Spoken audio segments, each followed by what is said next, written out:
All right. So, okay, we'll try and get to our colleague in Niger State because, I mean, some scenarios did play out there. Remember some 30 travelers who were kidnapped, along the road while traveling. So we'll hope to get some updates on that particular matter, as it were. As a matter of fact, we might as well just even take that report and get you, Mr. Macri, to respond to that because there are several other scenarios that are playing out in different parts of the country. Now, I think last time that there was some sort of kidnap, we did equally ask you on what transpired. And some of the key questions was, how do we ensure this doesn't happen again? But this one, they were en route to their final destination in Niger State, then they were abducted. And not long after that, we even saw the Kagara students' abduction. But this one, now they've returned. And then there are questions as to how state actors' involvement with bandits, that those who frown at how they're going about this thing, saying that, look, they just don't understand what is going on. How did we degenerate to this level? But you, of course, have been keeping tabs. What are your immediate thoughts, seeing how we're handling all of these things? I think all this would have been avoided if the governors are taking care of situation. You know, if they are taking care, because they call them executive governors, you know, and maybe they don't understand that meaning, that they are the people on ground in the state. Every time we keep on saying about the president, but the governors are there, the local government chairmen are there. I'll give you an example. In 2014, there was this Gordon Brown at the Economic Forum in Abuja, came up with the Safe School initiative. And in that initiative, $10 million was given out to make sure that all the schools, 500 of them, including this particular school, 500 of them were kept safe against kidnapping. And that was when we had the Chibok girls stuff. Now, that will include doing the perimeter fencing of the schools. You saw the Kagara government science school. You saw the perimeter, this thing. There is no perimeter fence. It's just a gate. And then, of course, by the side, they are open. All the walls are falling down. So, they are supposed to do that, and then, of course, train the staff and the students, including the community people. Now, this information has gone out to the governors, and nobody did anything. We don't even know where the money is. $10 million at that time is about 2 billion naira, you know. So, and I've come across some reports where even last year's December, where the DSS had given out alerts, warnings to the governors and other governors. In fact, they are still giving out those alerts. And these governors are not doing anything about it. And then we are waiting for it to happen. Then we'll start thinking of negotiating or ransom or, yeah. You know. In fact, if we could follow up on that one. Now, from your professional perspective, having seen governors' involvement with bandits, could they be acting on security advice to negotiate and meet with bandits? I mean, sometimes you see images circulating of governors with presidents brandishing rifles beside them, and you wonder, what's going on? Is this security advice? Could it be? The advice could not be. And that's why we are saying that, you see, there is no security agent or agency that will tell a governor, go and negotiate with bandits. You know, you negotiate with bandits to what end? That means the security itself has failed. And then, of course, they negotiate in the sense of giving ransom. You can negotiate, there's no problem. They said, okay, when Gumi went there, he said that some of their people have been arrested by the government, they will want them back. That is a negotiation chip right there that you can use in negotiating. not to give them millions and millions of naira, and they will now go and buy arms and come back to fight. And in fact, if you really want to use those kind of money, why don't you give it to the security agencies? Let them go and get modern technology, that will help them eliminate this particular threat. But we keep on allowing the threat to fester while the security agencies will be running, spreading themselves so thin. There's also that impression circulating, saying that how come he knew where those persons were, but security agents don't appear to know where those locations is? The security agencies are very much aware. Oh. Because if you remember, when Gumi went to see these bandits, remember there was a military post there, and they asked everybody to drop, whether guns, even if there are policemen, they should stay at the military post before they come to the camp where they are. That means the military themselves know that there are some people out there, 700 strong and 600 strong in there. So it is not a matter of they don't know. I think they know. But you just don't jump into 700 fully armed people because the tactics have to be planned properly, to handle things like that. Youths in Niger State, they gave this ultimatum, 48-hour ultimatum. And, that was not the only thing they spoke about. They spoke about how things degenerated, say in 10 local governments, out of just over 20 local governments, face kidnappings, on a regular basis. And they sort of detailed how things were before and how this is not a surprise. This is not something that has started yesterday. This had started before now. But, we saw that sad plane crash and the fact that those personnel were said to be on their way to conduct surveillance operations. And you say that security agencies know the location of these bandits. They know they are there. And this is not something that started yesterday. So what may have held them back from, making those plans and storming the camps? Sometimes when you see bandits like that, when their number is large, you will decide whether you want to get reinforcement to move in there. That's one. Then secondly, sometimes they have hostages with them. And the hostages now become human shield for them. So if you go in there, there will be a lot of collateral damage. So these are all considerations. I'm not particularly in this particular theater of what is happening there.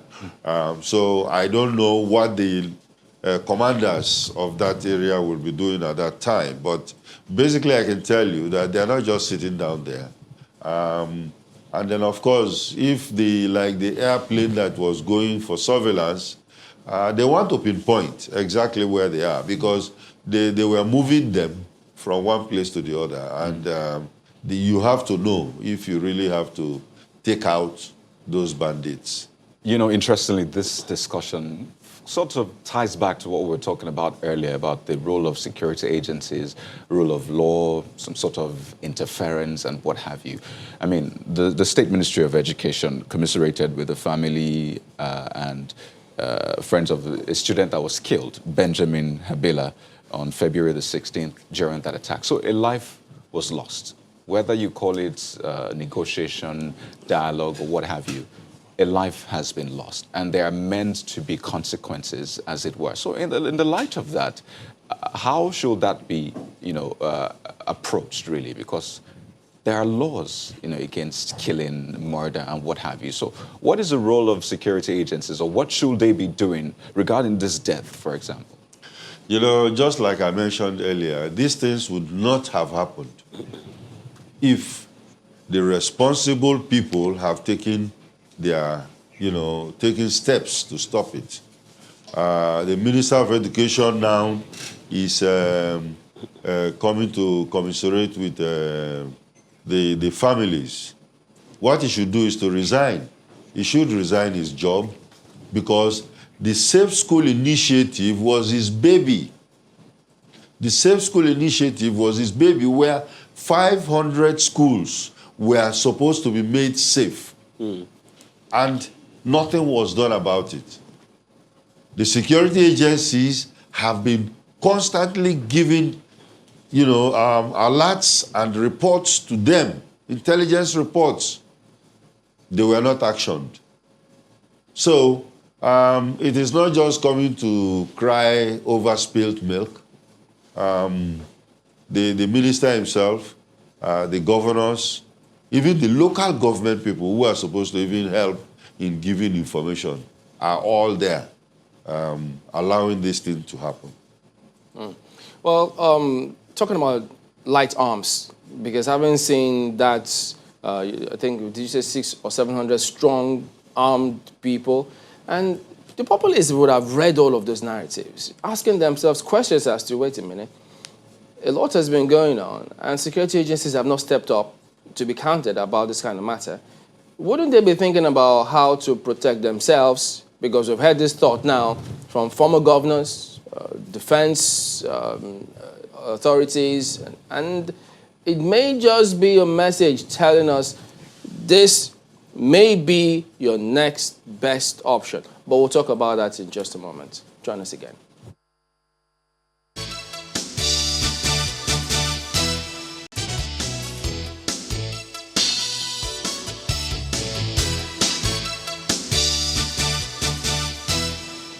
Welcome back. But Mr. Makwe, do you think that they are indirectly telling the populace, go arm yourselves? Well, this issue of arming ourselves is a touchy one. Indirectly, they are telling the government to step up, protect the citizens, otherwise they will go into self-help. And I think that's the message. It's very clear. But if the narrative, we'll find out if it was misquoted or not, but the Minister of Defense saying people should defend themselves, which was widely circulated at the time too, how are people supposed to do that? I think he has reneged on that statement, that he was misquoted. It didn't come out the way he wanted it to come out. I think what he was saying is that, people should get involved. People should get involved in the war, getting involved in the sense of providing information and stuff like that. But it came out as if go and you cannot be cowards. And they said, oh, wow. And he was misquoted. According to him, that's what he said. He was misquoted. Okay. Well, Mr. Makri, there's something you referenced earlier about the Safe Schools Initiative. And I have to be honest with you, even last week when the news broke, I was very, very disturbed, especially looking at the pictures of that Kagara school. And that's not the only one. Same with the Kankara, same with Dapchis, same with Chibok, girls. All those schools didn't have the kind of facility that one would say would be significant to protect the students in those schools. Wouldn't you say that those are security threats? Already, that's what we have now. And there are several other schools like that all over the nation. Mm-hmm.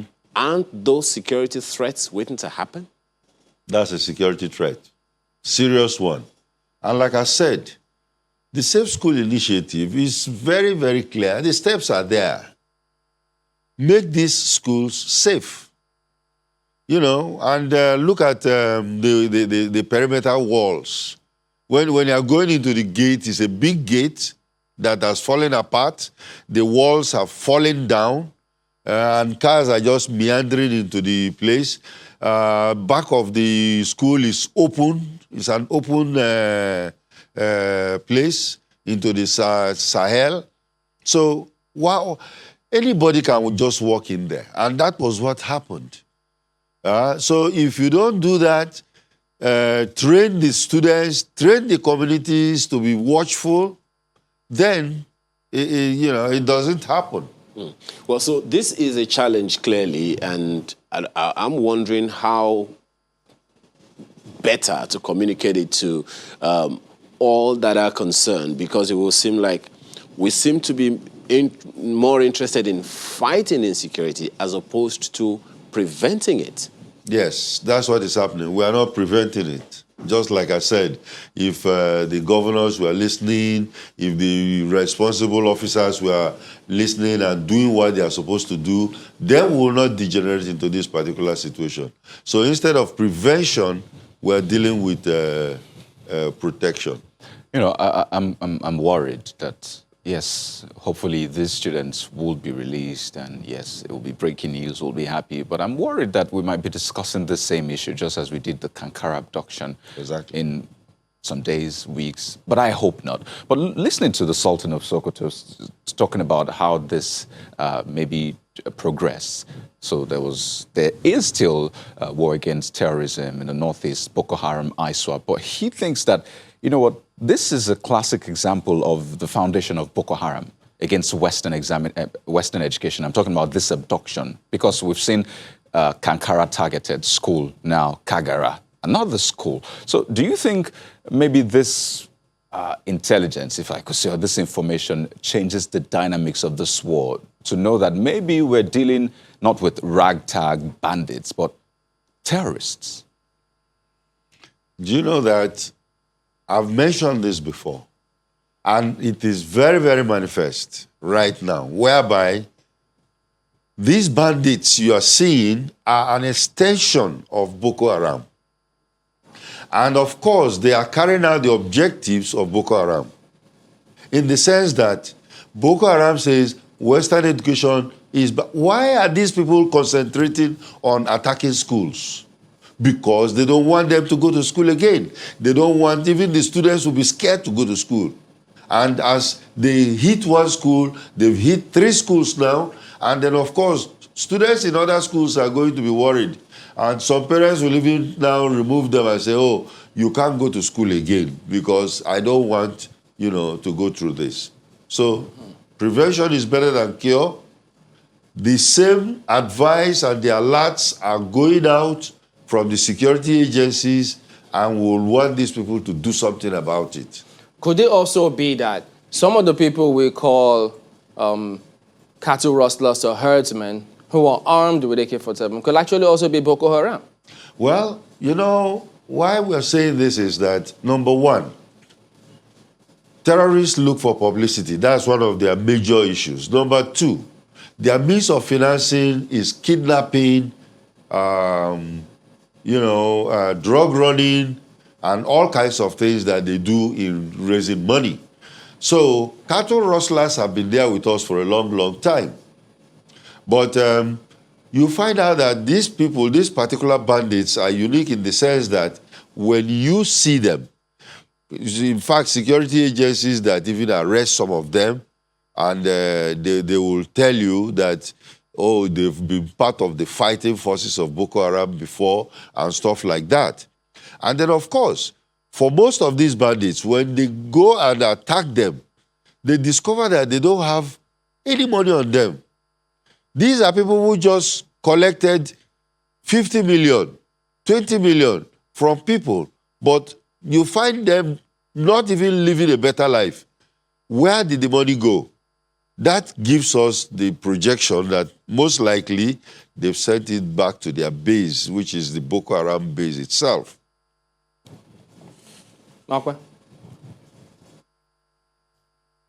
So, indeed, I mean, this is following Kayode's line of questioning now as to analyzing some of the things that we have seen and heard. First, we see that Niger State, I don't know if there is any reason why you can tell us that one state will come under successive or repetitive attacks within the space of 1 week. First, the kidnapping which we saw on the state transport service happened on a Sunday, and in a very rare video. Normally, from what we have heard, I mean, even from kidnappings that took place over the December period, what you see oftentimes is that the relatives of those who are kidnapped are the ones who are reached out to pay the ransom. But in this instance, the state government is the one who is being reached out to by the kidnappers and the video that they did. And then, assuming that were not enough, they decided to also follow through with, we don't know if it's the same set of people, but kidnapping students in a secondary school. There was a third one, which happened in Shiroro. local government area. We understand that somebody died there and there were other people who were also kidnapped as well. Can you explain what you think could be going on with the repetitive incident of kidnap one, and why it is now that the state government is the one who a direct appeal is being made to pay the ransom? Well, for the proliferation of kidnappings happening in Niger State now, I think the governor himself was warned. He was warned, I'm aware of that, and he didn't do anything about it. In fact, I know a friend of mine who is a security practitioner too, who reached out to the governor and told him that, look, we can do one or two things to stop all these things. And he brushed it aside and told the guy, don't worry, we are taking care of it. Now the things are happening. And it's very suspect that the governor is the person they are reaching out to. Maybe because they feel that the children might not even have the money, and then, of course, it is the governor. And then, of course, when things like this happen, he skipped over to Abuja looking for money. So please, this idea of ransom is not something that we should encourage. Because for them to start happening on the governor, maybe they believe that he will pay. And he should, you know, that should be discouraged totally. Instead of spending that money, use it for the security agencies or the military. Now we've lost a plane, you know, and you know how much that kind of plane will cost. So what are we doing? We should prevent instead of, you know, trying to solve it.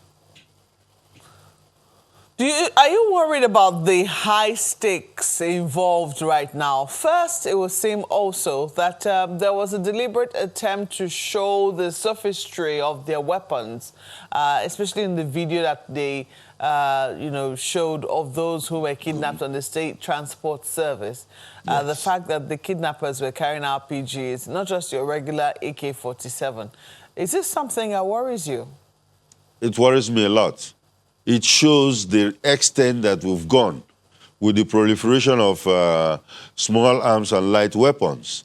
And now these are military-grade weapons they are using, you know, and we have, you see, it's a problem. And I think beyond Niger State, everybody in government should start getting worried now, especially the new service chiefs. Now we have all these bandits or whoever they are, extension of Boko Haram or whatever they are, coming into our country, occupying the ungoverned spaces, and then, of course, kidnapping people and bringing, you know, their own terms to bear with what is happening in our daily lives. I think this is the time we have to sit back and renegotiate or review what our tactics had been at this time. You know, in conclusion, it looks as if the governors up north, or do I say northeast now, they don't seem to agree on the steps to take about this ransom question. You hear some governors say, no, we will not negotiate. We will not pay any ransom. We will not do certain things. While you see pictures of some of the other governors with them. So what do you advise they be doing? Because it's not exactly a good picture.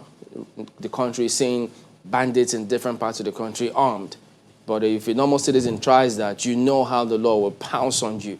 So what would you advise those governors to actually do now? Shouldn't they come out and speak in one voice? How should they proceed? I think they should speak in one voice, get together, have security people come together in that meeting and advise them. They need advice. Don't pay ransom. Don't pay ransom, because the backlash of paying ransom is not palatable. Don't pay that ransom. Instead, sit back, get together with the security agencies and tell them, look, this is money that, you know, if we are going to pay ransom, we might use this. So you guys use it. This is an emergency. It's an emergency, and there is no reason why you should not take drastic actions in dealing with it. All right, then, Mr. Dennis Amagori, former Assistant Director with the SSS, thank you for your perspective this morning. Thank you for having me. All right, then. Well, back in a moment. Don't go away.